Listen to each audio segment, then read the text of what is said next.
Amerika Birləşmiş Ştatlarının Pensilvaniya Universitetinin alimləri gözlənilməz kəşf ediblər. Onlar enerji sərf etmədən atmosferdən suyu çıxara bilən yeni nanostrukturlu material tapıblar.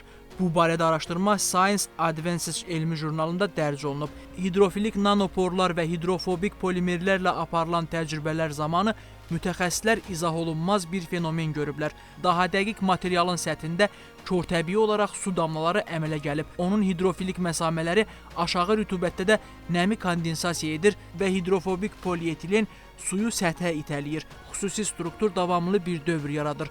Buxar, məsamələrdə kondensasiya, damcıların əmələ gəlməsi, havadan nəm ehtiyatının doldurulması. Eyni zamanda damcılar termodinamika qanunlarına zidd olaraq buxarlanmır. Materialın tərkibinin sadəliyi, texnologiyanı səhralarda passiv su təchizatı sistemləri, elektronikanın enerjiyə qənaətlə soyudulması və rütubətə cavab verən ağıllı örtüklərin yaradılması üçün perspektivlidir. Alimlər materialın kütləvi istehsalını optimallaşdırmaq üçün tədqiqatları davam etdirirlər.